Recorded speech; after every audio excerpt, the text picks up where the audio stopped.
Class 10th आज हम करेंगे वर्कशीट नंबर 36।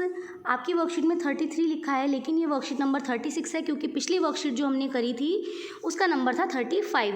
आज की वर्कशीट में हम त्रिकोणमितीय सर्वसमीकरणों का भाग 2 पढ़ेंगे, ठीक है। क्योंकि भाग 1 हमने पिछली बार पढ़ा था पिछली वर्कशीट में, जिसमें कि हमने पढ़ा था sine square theta plus cos square theta equal to 1।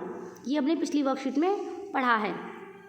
यहाँ से अगर हम साइन स्क्वायर थीटा को सेपरेट करें तो हमारे पास आएगा 1 माइनस कॉस स्क्वायर थीटा, और अगर हम यहाँ से कॉस स्क्वायर थीटा को सेपरेट करें तो हमारे पास आएगा 1 माइनस साइन स्क्वायर थीटा।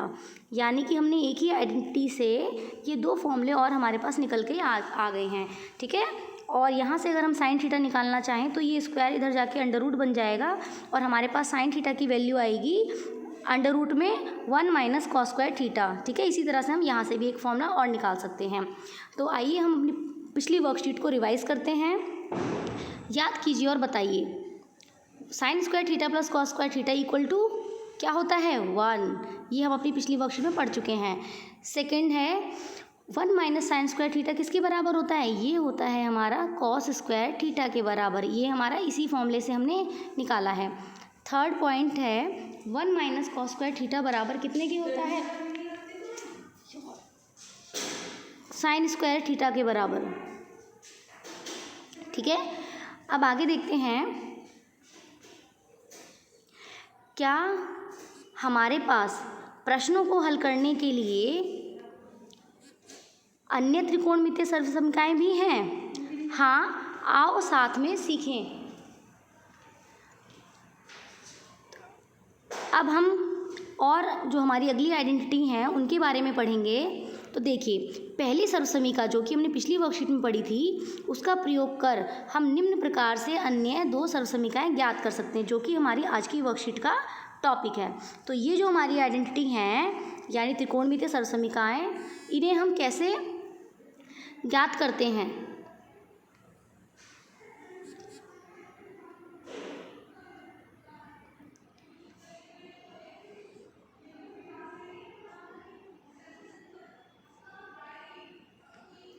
पहली सर्वसमीकरण हमारे पास ये है sine square theta plus cos square theta equal to 1। तो अगर हम इस त्रिकोणमितीय सर्वसमीकरण को पूरे को हम डिवाइड कर देते हैं किससे, साइन कॉस स्क्वायर थीटा से, ठीक है। यहाँ पर लिखा हुआ है divide by cos square theta. तो हमारे पास क्या बनेगी समीकरण, साइन स्क्वायर थीटा के नीचे कॉस स्क्वायर थीटा आ जाएगा, ठीक है। क्योंकि हम पूरे समीकरण को हम भाग कर रहे हैं कॉस स्क्वायर थीटा से, तो हमारे पास ऐसा कुछ आ जाएगा, ठीक है। अब साइन स्क्वायर थीटा अपन कॉस स्क्वायर थीटा बराबर क्या होता है, टेन स्क्वायर थीटा, क्योंकि साइन बटे कॉस 10 होता है ना, और क्योंकि दोनों के ऊपर स्क्वायर लगा हुआ है तो 10 के साथ भी स्क्वायर लग जाएगा। कॉस स्क्वायर थीटा ये आपस में कट जाएगा तो क्या बचा 1, और 1 अपॉन कॉस स्क्वायर थीटा किसके बराबर होता है, सेक स्क्वायर थीटा के। तो ये हमारे पास एक अन्य त्रिकोणमितीय सर्वसमीकरण हमारे पास आ चुकी है, ठीक है। और अगर हम इस पहले वाली सर्वसमीकरण को हम भाग कर देते हैं किससे, साइन स्क्वायर थीटा से, तब हमारे पास कौन सी सर्वसमीकरण आएगी देखते हैं। Sign square theta upon sine square theta, ठीक है, क्योंकि हम इसको डिवाइड कर रहे हैं साइन स्क्वायर थीटा से, तो सभी के नीचे साइन स्क्वायर थीटा लग जाएगा। अब ये कैंसिल आउट होने के बाद में बनेगा 1, और कॉस बटे साइन क्या होता है कॉट, और 1 अपॉन साइन स्क्वायर क्या होगा कॉस सेक स्क्वायर थीटा। तो ये एक हमारे पास एक अन्य त्रिकोणमितीय सर्वसमीकरण आ गई है, ठीक है। अब जैसे हमारे पास एक ये सर्वसमीकरण एक ये आई, तो यहाँ से हम टेन स्क्वायर को सेपरेट कर लेंगे तो हमारे पास आ जाएगा सेक स्क्वायर थीटा -1 इधर चला जाएगा, ठीक है। इस तरीके से हम इस आइडेंटिटी से यानी इस सर्वसमीकरण से अन्य फॉर्मूले भी बना सकते हैं। किस तरह से, आइए देखते हैं। हमारी दूसरी सर्वसमीकरण क्या है जो हमने अभी यहाँ पर निकाली थी ना कॉस स्क्वायर थीटा से डिवाइड करके, तो हमारे पास ये सर्वसमीकरण आ चुकी है।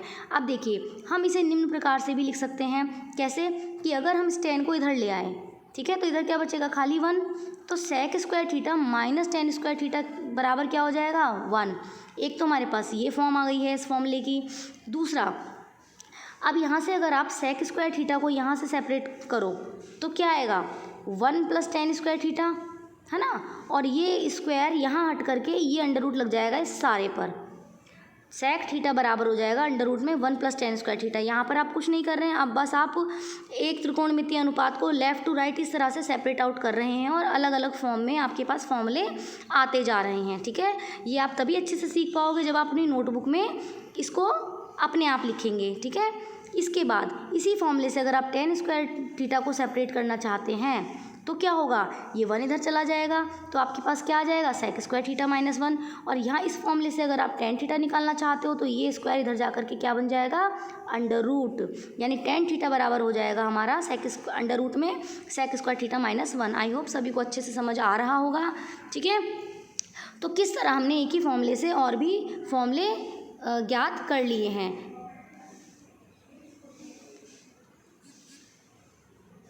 अब देखिए यहाँ पर कुछ नोट लिखा हुआ है आपके लिए कि जब हम संख्या या त्रिकोणमितीय अनुपात को एक पक्ष से दूसरे पक्ष की तरफ ले जाते हैं तो उनका चिन्ह क्या होता है, बदल जाता है। ये आप समीकरण में छोटी क्लास से पढ़ते हुए आ रहे हैं कि सपोज़ 2x + 5 = 7 है और अगर आप इस 5 को इधर ले जाएंगे तो ये प्लस की जगह माइनस का हो जाएगा, ये आप पढ़ चुके हैं ना। और अगर सपोज़ x + 5 = यहाँ पे suppose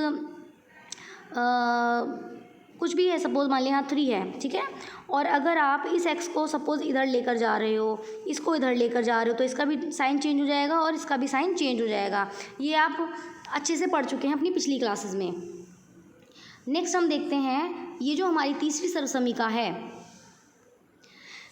1 + cot square theta = cosec square theta. तो इससे हम और अन्य कौन कौन से फॉर्मूले बना सकते हैं या इसको हम किस अन्य रूप में भी लिख सकते हैं, आइए देखते हैं। यहाँ से अगर आप इस cot स्क्वायर थीटा को इधर लेकर आएंगे तो यहाँ तो खाली 1 बचेगा और हमारे पास क्या आ जाएगा, cosec स्क्वायर थीटा। देखिए यहाँ पर cos लिखा हुआ है, यहाँ c बना लीजिए, ये s जो लिखा है ना, क्योंकि हमारे पास होता है cosec स्क्वायर थीटा ना, तो यहाँ c बना लीजिए।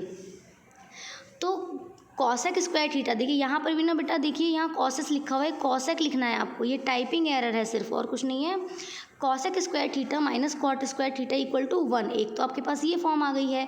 दूसरा, अगर आप यहाँ से cosec थीटा, cosec स्क्वायर की जगह खाली cosec थीटा निकालना चाहते तो इधर का जो स्क्वायर यहाँ पे था वो यहाँ हट करके इधर बन जाएगा अंडर रूट और आपके पास आ जाएगा 1 + cot स्क्वायर थीटा, वो भी अंडर रूट में। ठीक है, क्लियर।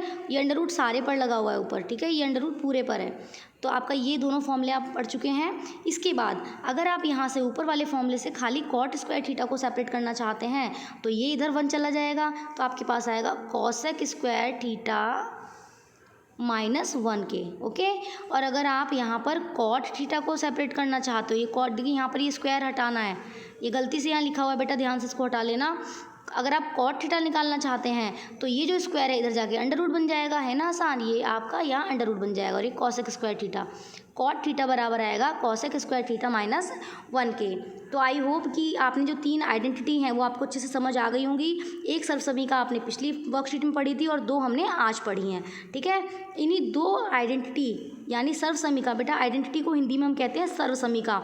तो अगर हम इन आइडेंटिटी को अच्छे से याद कर लेंगे तो इससे बनने वाली जो अन्य फॉर्म होती हैं उन्हें हम अच्छे से यूज़ कर सकते हैं। इसका यूज़ क्वेश्चन को सॉल्व करने में बहुत ज़्यादा होता है और ये एक्सरसाइज पूरे चैप्टर की सबसे ज़्यादा इंपॉर्टेंट एक्सरसाइज है। तो आप इन फॉर्मूलेस को अच्छे से रिवाइज़ कर लेना और ये फॉर्मूले जैसे मैंने अभी आपको सिखाया है, इन फॉर्मूलेस को आप अपने आप खुद से बनाने का प्रयास करना।